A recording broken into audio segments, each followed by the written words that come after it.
Co-ownership.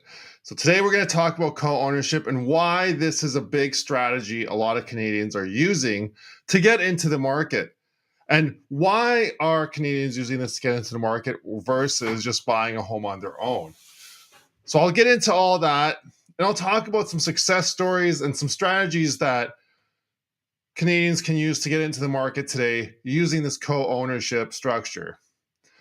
One of the reasons why I'm going to be talking about this is because if you're a Canadian, for example, if you're a single Canadian that is working on a single income and you're supporting a family or you're on your own and you have money to buy a home and you want to buy a home today because you've saved up your pennies and you have, say, $50,000 in the bank and you're making, say, $60,000 a year as an annual income, to buy a home on your own, you can just forget about it. You can't do it with interest rates the way they are and with the rules with Canadian mortgages. There's just no way you're ever going to get approved for a home, even if you have $50,000 in the bank, even if you have the greatest credit, even if you have the ability to save more money. You're just not going to get into the housing market today on your own. So that's why co-ownership is a ownership structure which is gaining popularity and is really the way to go for a lot of Canadians right now, especially in markets like Southern Ontario, like Toronto, Barrie, Kitchener, Waterloo, Hamilton, London, Ottawa, everything in between. You just can't get in the market on your own if you're buying a home. I remember 10 years ago, this was starting to get really difficult. I had Canadians that would come to me to get a mortgage. They had the down payment saved. They had fantastic credit. And already I was seeing a decline in affordability. These Canadians were limited to the cheapest and most affordable homes out there. And now that we've had immigration, there's 500,000 people coming into Canada every year. There's people that always have money that are coming in to Canada with, and they have the funds to buy a home. And these people are now competing against the single Canadian. So these are Canadians that have down payments saved up, credit score sometimes in the 800s. Like, that's a really high credit score, no debts, and they can't even buy a home on their own. So what is co-ownership? Well, co-ownership is a way of buying a home where it's not only you on the mortgage and title, it's actually you and someone else on the title. So it can be you and a friend. It can be you and a family member. It can be you and, a coworker, or it could be you and another company, for example. And I'll get into that a little bit later in my podcast. So these are different co-ownership structures that exist. And these are ways that you can actually get in the market. All right, so I'm starting a poll here on my TikTok account. If you are just joining me today, I have a TikTok account as well. You can follow me at Canadian Mortgage Weekly. So co-ownership is the way to get into a home because, like I'm saying, if you're just joining me now, to get into a home today and to buy a home on your own, if you're making $50,000, $60,000 a year, if you have a down payment saved up or $50,000 or $60,000, and you want to buy a home on your own, you can just forget about it. There's nothing available in your price range. Nowhere in Ontario you can buy a home. You might be able to find something in Winnipeg. And why am I singling out Winnipeg? Winnipeg is one of the lowest priced markets right now, and probably you can get something there. But if you're buying a home on your own, you really can't do that in Ontario. Forget about it. Don't even call your bank. Don't even call your mortgage broker. You're going to waste your own time. You're going to waste their time, and you're just going to end up disappointed. So whether you're a single person that has just graduated from school and you have a great job and you have a down payment you've been saving for years, you can just forget about it. So one of the ways that you can get into co-ownership, and it's actually an article here that I'll cover off in Canadian Mortgage Trends. It's actually a growing way to get into a home. And this is completely driven by this lack of affordability that I'm talking about. That people that have the means to buy a home, they just can't get into the market on their own. You may have some extra income coming in from Canada Child Benefit.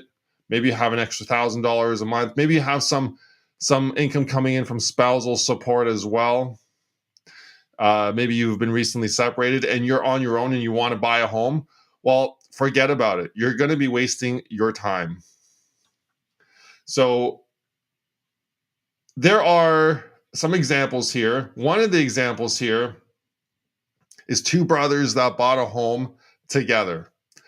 Because really, at the end of the day, we need at least two incomes to buy a home in Canada. And a lot of this is driven by the fact that Canadians now, even if you're a single Canadian buying a home, you're competing against the Canadians that are buying a home that have two incomes, three incomes, four incomes, five incomes. I've seen six incomes pretty frequently now to be able to buy a home. And the reason why I'm seeing this is because we're seeing a lot of Canadians, new Canadians, for example, they're coming into the country, they're getting their permanent resident status, whether they're coming in from Ukraine or India or Vietnam, anywhere. I've seen it all, but it's a whole family that comes in from into Canada, and they are all working. We have mom and dad working. We have son and daughter working. We have grandma and grandpa working. And maybe they're all minimum wage jobs, but even those you can make good money. Six incomes at minimum wage brings in about $180,000 a year. And if you're making $180,000 a year and you have zero debt, you can afford the average price home in Canada. So six incomes, it takes six incomes to afford the average priced home in Canada right now. That would be six minimum wage incomes. So we're seeing a lot of single Canadians now compete against these families of five or six that are coming to Canada. They have the means to buy a home with the down payment. They all get jobs and they buy a home right away. So those people are going to outbid anyone that's buying a home on their own. So there's a tale here of two brothers. They were each earning $70,000 a year, and they ended up buying a condo with a 10% down payment, and they each put in $30,000. So that's one way you can get into the market, by doing a co-ownership structure and being able to buy a home together with other people on title with you to be able to get into that home. And what do people do when they get into that home? How do they live together? How do they combine that living arrangement? Well, a lot of time what they'll do is they'll share the living arrangements. Maybe they'll buy a duplex that has two separate units already built into that home, and one family or person will take up one unit, and then the other family or person will take up the other unit, and they will co-own that building together. Other ways you can do that is if you have three different individuals that come together, or families, and they buy a triplex. So in a triplex, you have three separate units, three apartments in one home. A lot of the times you have the top floor is one apartment, the middle floor is another apartment, and then the basement or first floor is a third apartment. And they all go on title together, and they all live in the home together, and they're all contributing to that one mortgage, right? And then when they are all doing that, instead of paying rent that goes out the window, they are actually building equity in that home. And as they are building equity, they're paying down that mortgage. And as they live in that property, they're maintaining that property, improving that property. raising its value. And then that difference of the value versus the mortgage is the equity. And as that equity increases, each person that has bought into that co-ownership structure will then have their share increase. So when they sell altogether, they can get their money back out plus whatever the property is appreciated. And a lot of the different ways that this is done, because a lot of people ask me, Joe, how do I know I will have my down payment safe? How will I be able to make sure that I keep my share versus my sister's or brother's share? In this example that I used, it's two brothers that both earn $70,000 a year, and they bought a condo together. They put in $30,000 each. So in a situation like that, where you're putting in 50-50 down payment, it would make sense to have a ownership structure put together where each person owns 50% of that home, right? If you're just joining me here today, either on TikTok, Instagram, LinkedIn, Facebook, X, or what's the other one? My Facebook page there. I'm talking about co-ownership structures and why that is a huge popular way that people are getting into the housing market right now. And if you're getting into the housing market right now and you're a single person and you want to buy a home, even if you have your down payment saved, even if you have a great credit score, you can just forget about getting into a home today because you're just going to waste your own time. So I'm doing a poll here on my TikTok channel. It's Canadian Mortgage Weekly on TikTok, so you can find me there. So what happens if there's three people that go in together on the home ownership structure? Well, a lot of the times what these three people will do is maybe they won't have the same down payment that they're putting in, but say they each put in $20,000 for a total of $60,000, then each person owns 1/3 of that property. And a lot of the times, Arthur Salty, I hope I said your name right. Thanks for saying hi. A lot of the times that people will get into something like this, they'll actually get the lawyer that they're dealing with, that they're using to close the mortgage and close the home, to actually draft up what's called a joint venture agreement.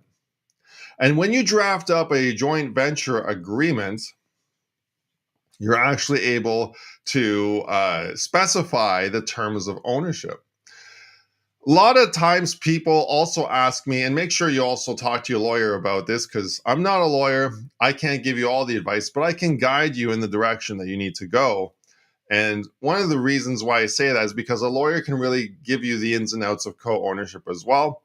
But you want to be able to draft that joint venture agreement as well in a way that if one family, say if you want to get out of that property and get your money out of that property, what happens to the other person? What options do they have? Say you're buying a home with your brother, or you're buying a home with your sister, or you're buying a home with your coworker, or you're buying a home with someone else.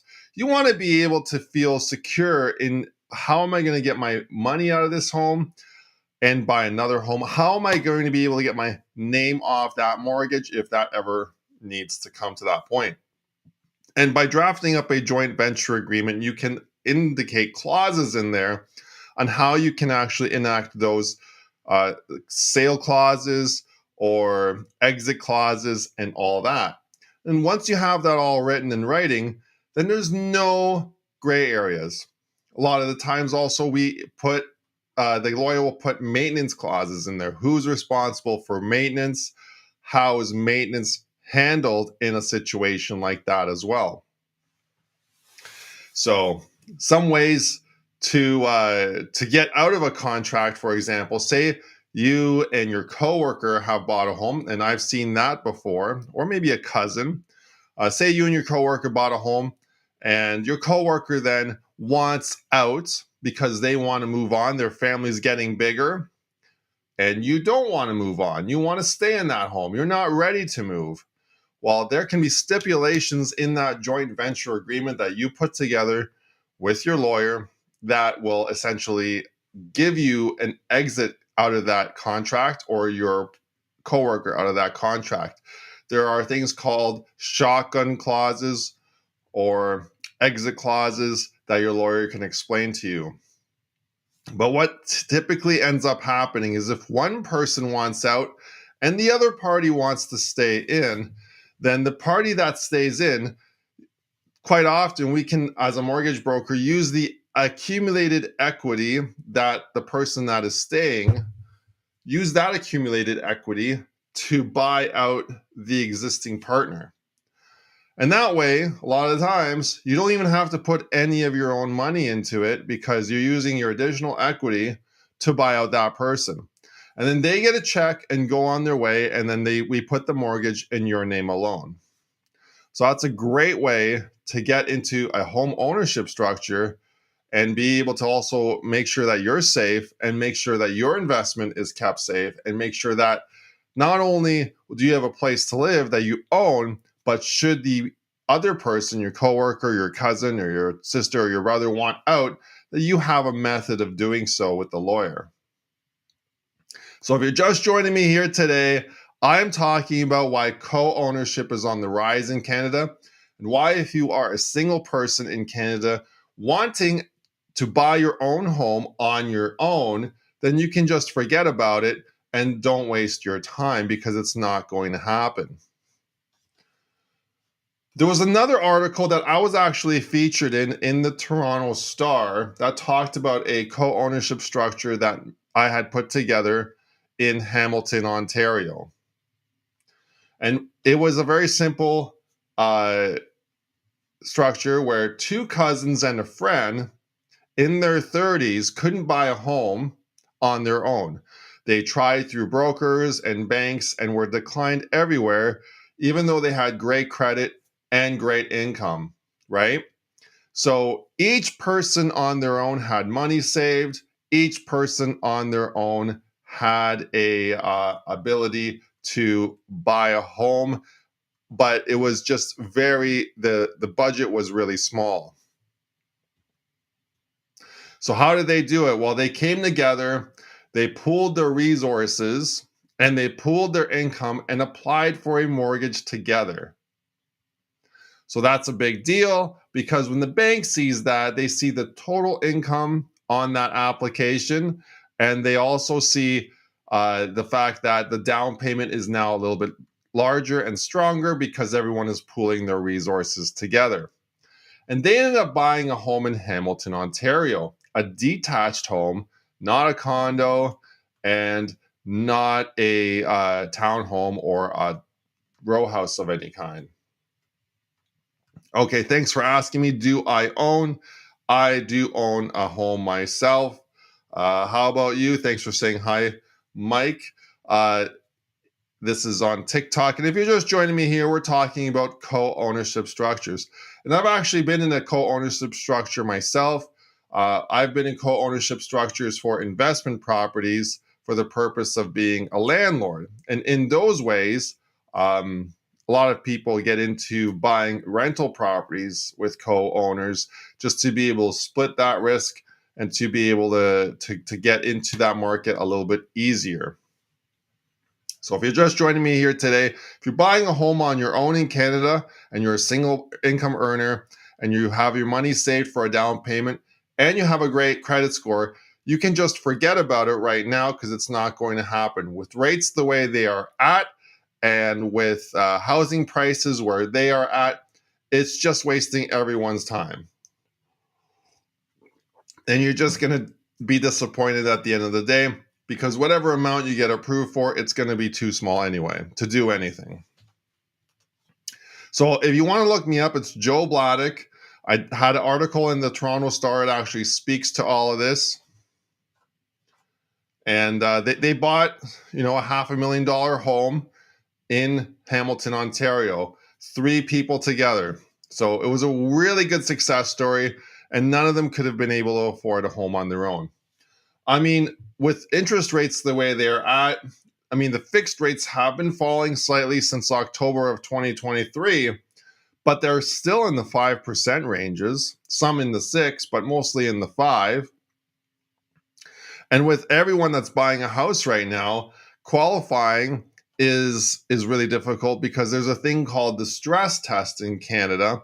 So anyone buying a home right now, if you're getting an interest rate of 5%, you have to qualify for that interest rate plus 2%, which means a qualifying rate of 7%.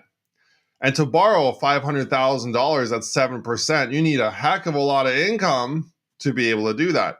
So anyone that's earning $60,000, $70,000, $90,000, even $100,000, you're just not going to be able to qualify for that type of mortgage. Okay? So if you're looking to buy a home, consider co-ownership with a family member, like a cousin or a sister or a brother, or consider co-ownership with a friend, coworker.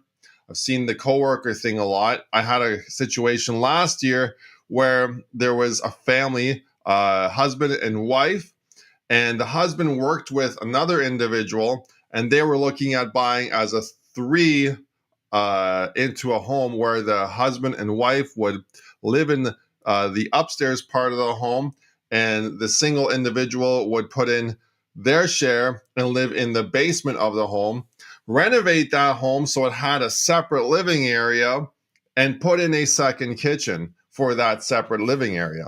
And as you do that, you're actually increasing the value of that home. And when you go turn around to sell that home or appraise that home, it actually is worth more because it has that second living unit in it that you've put in. And you can do that over time. It doesn't have to be right away, right? So with co-ownership now on the rise in Canada, it's a really big, really interesting way to get into the market and not have to worry about not qualifying for this home or not qualifying for that home. And living in a shared living environment is becoming extremely popular. And this is what people are doing to move on to the next step. For example, if you're just joining me right now, used to be as a single person, you'd buy a starter home. And then from that starter home, you'd upgrade to a bigger home. And then from that bigger home, you would then upgrade to your forever home. So it'd be 3 stages of home ownership. When did I buy? I bought years ago. I'm in my 40s right now, so I'm a little bit older. So I bought like 20 years ago in my 20s, and I started with a co-ownership structure myself. And that was the only way I could get in the market in my 20s. I had a lot of pride. I wanted to do it on my own, but when you're in your 20s, it's really difficult to get into a home on your own. So now the way that people are getting into a home is instead of buying a starter home on their own, there's a step even before that, and that step is co-ownership. You buy a home with someone else. You do that for a few years, you build up some equity, and then from there, you then buy your starter home on your own. And why is this a big deal? Well, if you're just joining me now, we're talking about co-ownership, and there's so much immigration in Canada. And what these families are doing, they're coming over from, say, Ukraine, a family with kids that are adult kids and their parents. So sometimes there's 6 of them, and they are getting a minimum wage job just to get in some income going. And once you have 6 minimum wage jobs, that is an annual income of $180,000 a year. And these families are competing to buy houses, competing against, say, Phil down the street, who has their down payment saved up and has excellent credit and has an annual income of, say, $50,000, $60,000 a year. So they are always going to outbid Phil. Phil will never be able to buy a home on their own, and they can just forget about it because co-ownership is outbidding any single person trying to buy a home in today's real estate market in Canada. So with interest rates not really coming down anytime soon, I mean, we are seeing that rates could probably come down at the end of 2024 or perhaps 2025, but not really before then. And until that happens, qualifying for a mortgage today is going to be extremely difficult. And if you're looking to get a home, you should really get some guidance as to how co-ownership would benefit you. So we've talked about buying with family members. We've talked about cousins, brothers. We've talked about, I'll give you another one. A lot of times, client will come to me and they can't afford something on their own. So a lot of times they'll get their parents to buy a home with them as a co-signer. That's another way of co-ownership. Parents, though, don't have to move in.